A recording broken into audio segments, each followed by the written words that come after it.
Gilliard. I got so much more.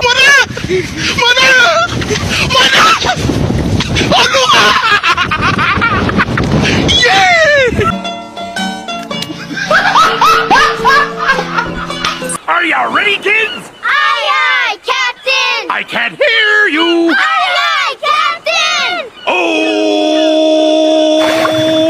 Fucking design on right now. Break it down, bring it back, make it clap. I got 3 old thoughts, new block, where that thing. Bitches on my line, and you know Assalamualaikum warahmatullahi wabarakatuh. Perkenalkan, nama saya Surya Padilla Sukri dengan NPM 233111037 dari kelas SI 23C. Di sini, saya akan menjelaskan tentang halal dan haram dalam Islam. Halal dan haram adalah dua konsep sentral dalam ajaran Islam yang mengatur perilaku, makanan, minuman, dan berbagai aspek kehidupan sehari-hari umat muslim. Kedua istilah ini membimbing umat Islam dalam menjalani kehidupan sesuai dengan prinsip-prinsip etika dan moral Islam. Artikel ini akan membahas secara rinci makna dan implikasi dari konsep halal dan haram dalam Islam. Definisi dan makna. Halal, kata halal berasal dari bahasa Arab yang berarti diperbolehkan atau tidak terlarang. Dalam konteks agama Islam, halal merujuk pada segala sesuatu yang diizinkan atau diperbolehkan oleh hukum Allah. Haram, sebaliknya, haram yang berakar dari bahasa Arab dan berarti dilarang atau terlarang dalam Islam. Haram merujuk kepada segala hal atau tindakan yang diharamkan atau dilarang oleh hukum Allah. Penerapan halal dan haram. Yang pertama, makanan dan minuman.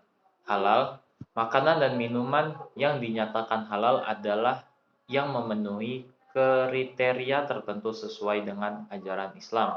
Misalnya, daging hewan yang disembelih dengan benar sesuai prosedur syariah adalah halal untuk dikonsumsi. Sedangkan haram, daging babi dan segala jenis minuman beralkohol adalah contoh makanan dan minuman yang secara tegas diharamkan dalam Islam. Yang kedua, penyembelihan hewan. Halal, hewan harus disembelih oleh muslim yang kompeten dan menyebut nama Allah sebelum menyembelih. Proses penyembelihan harus dilakukan secara menyakitkan sesedikit mungkin.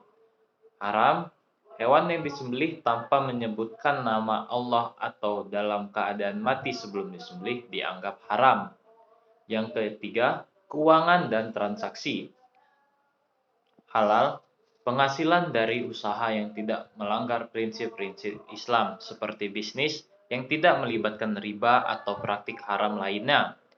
Haram, menghasilkan uang melalui riba atau usaha yang terlibat dalam aktivitas haram seperti perjudian adalah dilarang. Keempat, pakaian dan adat istiadat. Halal, pakaian yang memenuhi syarat-syarat kepatuhan Islam seperti menutup aurat dan tidak mengandung gambar atau kata-kata haram. Haram, memakai pakaian yang transparan, ketat, atau menampilkan gambar atau tulisan yang dianggap mengandung pesan haram. Implikasi sosial dan spiritual. Ketaatan dan kepatuhan. Mengamalkan halal dan menghindari haram merupakan bentuk ketaatan terhadap ajaran Allah yang dianggap sebagai wujud cinta dan penghormatan terhadap Tuhan. Pengaruh terhadap kesehatan dan kesejahteraan. Konsumsi makanan halal dianggap memiliki dampak positif pada kesehatan fisik dan mental.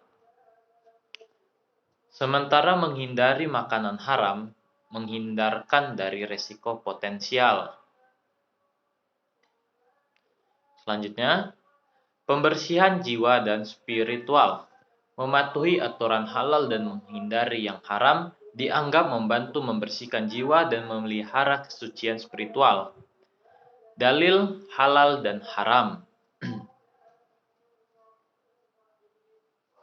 Al-Quran dan hadis sebagai sumber utama hukum Islam memberikan pedoman yang mendalam tentang apa yang dianggap haram dan halal dalam kehidupan sehari-hari umat muslim.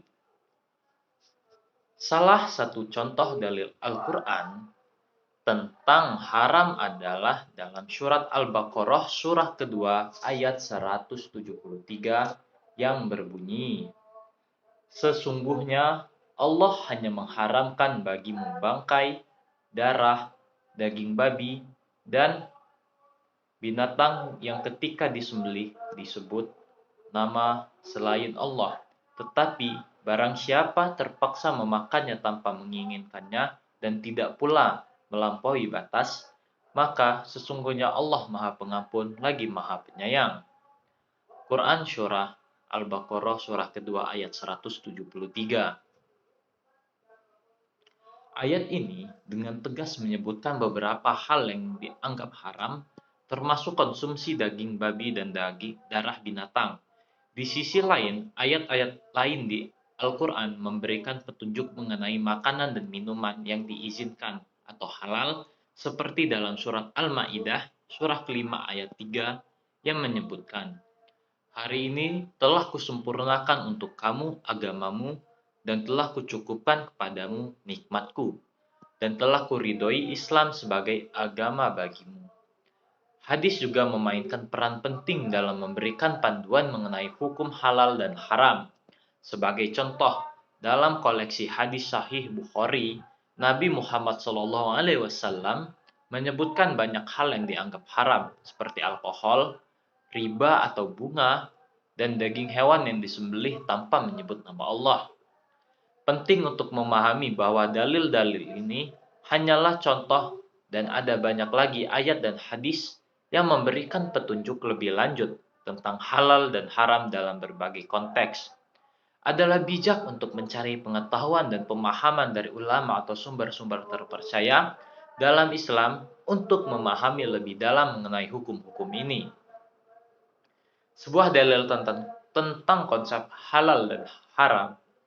Sebuah dalil tentang konsep halal dalam Islam adalah dari surat Al-Baqarah ayat 168 sampai dengan 172 yang berbunyi, "Yautkanlah kepada mereka berita gembira dari kami tentang orang-orang yang terdahulu, yang telah mendapat kelaparan hidup di dunia ini dan menyukai hidup di dunia dengan memenuhi syahwat yang disukai dan diingini, dan bahwa orang-orang yang menyusahkan jiwa-jiwa mereka dengan memenuhi keinginan-keinginan hawa nafsu mereka itu pada hari kiamat termasuk orang-orang yang merugi."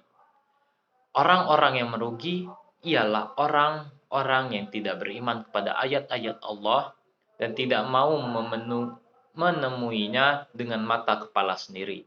Maka merekalah itulah penghuni-penghuni neraka. Mereka kekal di dalamnya. Maka siapakah yang lebih zalim daripada orang yang berdusta terhadap Allah dan mendustakan kebenaran tak kala datang kepadanya, sedangkan kebenaran itu adalah keterangan-keterangan yang dijelaskan. Maka apakah neraka jahanam itu tidak menjadi tempat kediaman bagi orang-orang kafir? Adapun orang-orang yang mendapatkan hukuman dari sisi kami pada hari kiamat, mereka itulah yang akan kami masukkan ke dalam neraka. Maka jahanam itu adalah seburuk-buruknya tempat kediamannya. Ayat-ayat ini menekankan pentingnya beriman kepada ajaran-ajaran Allah dan menghindari keinginan hawa nafsu yang melanggar hukum-hukum yang ditetapkan olehnya. Halal dalam konteks ini adalah segala yang diizinkan dan diisyaratkan oleh Allah, sementara haram adalah segala yang dilarang dan diharamkan. Penting untuk diingat bahwa interpretasi dan pemahaman atas ayat-ayat Al-Quran dalam bervariasi dan konsultasi dengan ulama atau otoritas keagamaan yang kompeten direkomendasikan untuk memahami lebih dalam tentang konsep halal dan haram dalam Islam. Kesimpulan, halal dan haram adalah dua konsep penting dalam Islam yang membimbing umat muslim dalam menjalani kehidupan sesuai dengan prinsip-prinsip ajaran agama. Memahami dan mengamalkan konsep ini merupakan bagian integral dari praktek agama Islam dan mencerminkan komitmen untuk hidup dalam ketaatan terhadap kehendak Allah Subhanahu wa taala. Dengan memenuhi prinsip halal dan menghindari yang haram, umat muslim berupaya untuk mencapai keberkahan dan kesucian dalam kehidupan mereka. Oke guys, terima kasih sudah menonton video saya. Apabila ada salah kata dan kekeliruan dalam ucapan saya mohon maaf. Saya akhiri. Wassalamualaikum warahmatullahi wabarakatuh.